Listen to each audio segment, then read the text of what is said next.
Hey guys, welcome back to 9 to 5 Gamers, and it is the end of the month of June, and so we're going to talk about all the games that I got to play in the month of June, which is going to be not a lot, okay? So this should be a relatively quick video compared to most times, because I didn't get to play a lot of games this month, unfortunately. Just been a busy month for a lot of stuff going on, so haven't been able to play as much as I wanted to, but I did get a couple of games played. July is going to be crazy, so next month I'm going to have a lot of games played because we have I have 2 board game events that I'm going to, so a lot of games played that month. But let's talk about the games I played this month, starting off with Kemet, Blood, and Sand, and I'm not going to bring the games out, but they're in the collection. Kemet, Blood, and Sand, that was a cool playthrough that we got a chance to play that with some friends of mine, and we had a great time playing it. It's just such a good game. I really enjoyed it.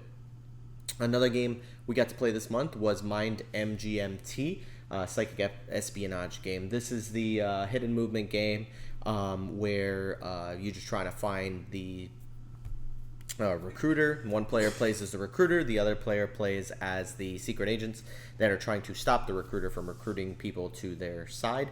And it's a really cool hidden movement game that I really enjoyed playing. Got to play Distilled again, solo this time. The solo mode is very, very good. It has this little barrel of goals, and then you have to it's like once you unlock it, it unlocks the next 2 goal cards, which kind of reminded me of Seven Wonders Duel. And those 2 goal cards, it's like you pick one of them to complete, and then from there you got to go to the middle stack and then go all the way up the barrel. It's a really cool, it has a really cool solo mode that I really enjoyed. And even if you don't get to complete all your goals, there's still a way to win even though you don't do that, which I thought was really good. I got to play a game of Blood on the Clock Tower. We introduced it to some new people, and man, they had a blast playing it. Another successful night with Blood on the Clock Tower, man. Things got a little heated during the game, but it was okay. Wasn't too bad. But it was definitely I'll tell you what, man, being Hispanic, this game gets really spicy when you play with a bunch of Hispanic people. I don't know what it is. We're just very assertive and aggressive when we play.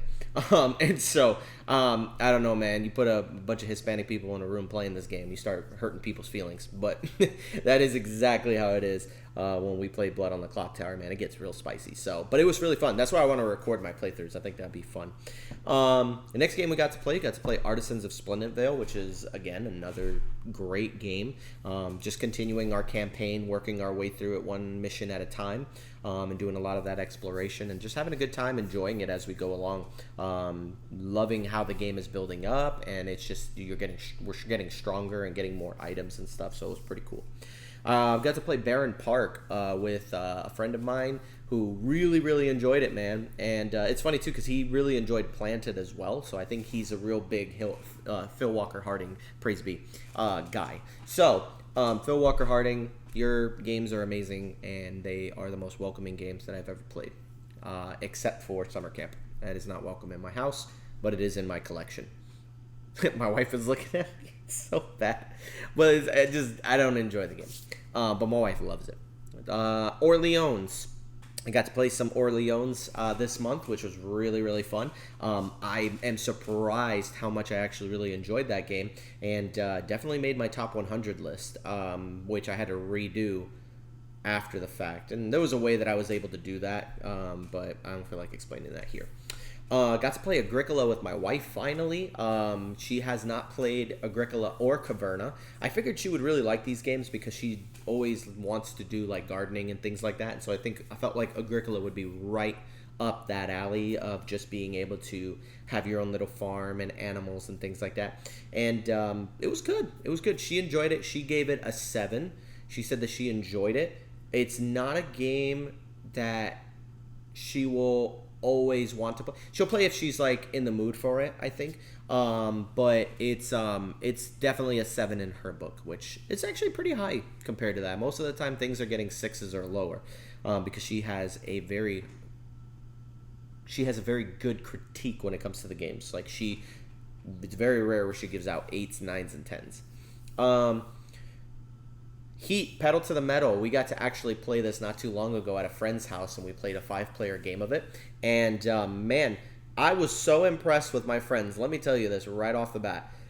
A lot of times when I play with my friends, they really like simple games. They don't like complicated games. And I don't think Heat is a very complicated game per se, but it's a lot more complex than most games. But man, they picked it up super quick. And I taught them how to play. I'd walk them through like maybe one round, like 2 rounds of play and walk them through the steps. Dude, they got the game down packed and didn't even need me except for some questions. And occasionally, like, oh, what happens when this happens? Oh, okay, well, this is basically the rule for that. And, yo, they had a blast. They absolutely loved it. They were like, yo, this racing game was good. And at first, they were looking at the game, and they did, like, they went halfway around the track, and then they were like, wait, how many laps do we have to do? And I was like, you have to do 2 laps. And they were like, dang, man, this is going to take a long time. But then after they finished that first lap, they were so invested that they were just like, let's go. Like, man, they were going at it, and it was really fun. I don't think any of them realized, even cared how long it took after that point. But it got a lot quicker once everybody knew what they were doing. And that was a really fun game. So Heat pedal to the metal. That was cool. And then after that, I've actually played a couple of times this month, Draftosaurus, which I think Draftosaurus ended up being a really, really fun game. We got to play that again at a hangout at my friend's house, and they played one game of it, and they loved it, and then they wanted to play a second game right afterwards because it's such a quick, fun, easy game to get into and play. That's why I love it. It's personally probably one of my favorite filler games. I don't know how... I have my filler list. If you guys want to check that game out, that list out should be up here, card or over here. I don't know. I think it's this way. That was it. We played. I played 1, 2, 3, 4, 5, 6, 7, 8, 9, 10. 10 different games for a total of 17 plays this month. So yeah, I've played. I played.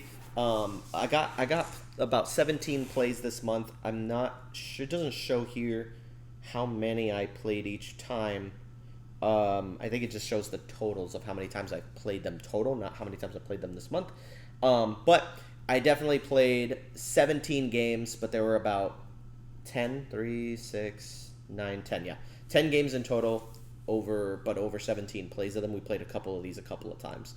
So yeah, that was it for the month of June. A little light, but still a really good playthrough month, and I had a great time playing all these games with all my friends. And you tell me, what games did you guys get to play in the month of June? What was your favorite? Which one got played the most? And let me know in the comment section. Don't forget to check out memberships as low as $3 a month, which is $36 for the whole year. You get exclusive access to exclusive content, videos that are just for you.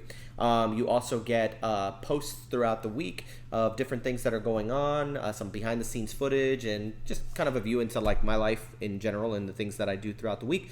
And also you get early access to my videos, which I think is great. And everybody who joins now throughout this year, you can enjoy all of the perks that you would get in any of the tiered levels. You get to enjoy them now. So it doesn't matter what level you become a member at, although I recommend the $5 and the $10 levels, but if you can't afford that, you can do the $3 levels, and you get access to everything. And so go ahead and join, and then we'll see you guys later. Thank you guys for tuning in. Catch you on the flippity flip. Peace out.